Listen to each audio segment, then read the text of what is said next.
On this episode of China Uncensored, nothing speaks to the glory of Tibetan Buddhism like core socialist values.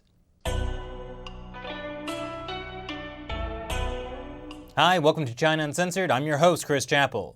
You know, no one cares as much about religion as the officially atheist Chinese Communist Party.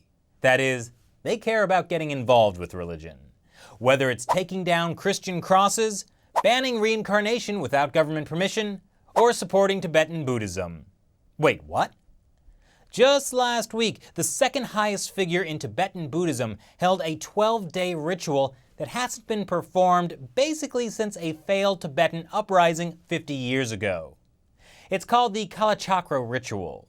Kalachakra means wheel of time. I learned from state-run Xinhua that is reporting on it for some reason.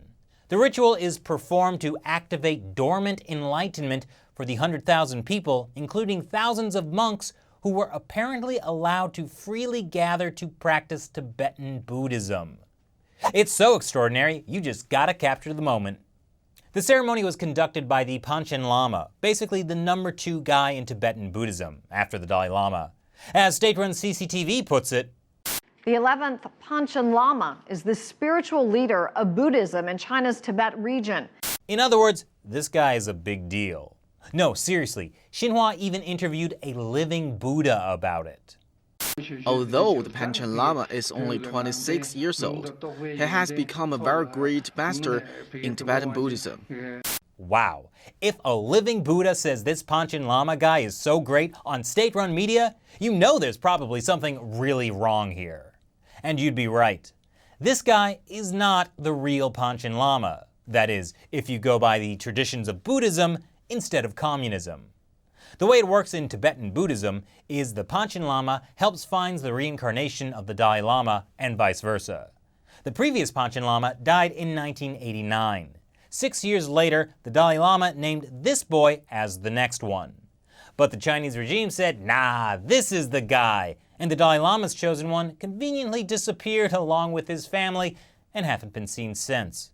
Don't worry, Chinese officials say they're fine. So now the Communist Party loves to bring this guy out and show how much the party supports Tibetan Buddhism and how much their appointed Lama is beloved and respected.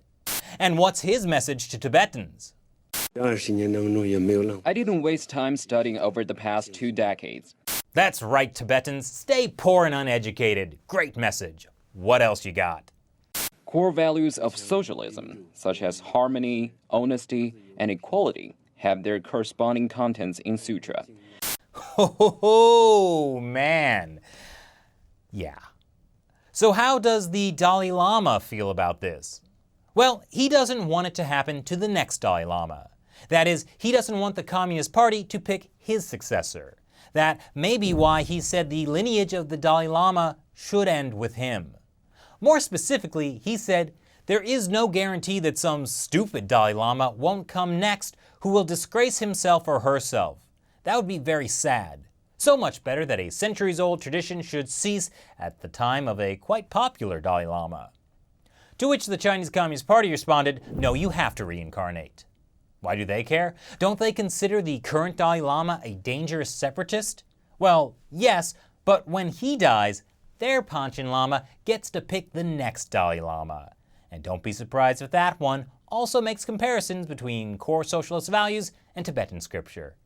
So what do you think about Beijing's Panchen Lama and the state-sponsored Kalachakra ceremony? Leave your comments below, and please share this video with anyone who may still think the Chinese regime has eased up on religion.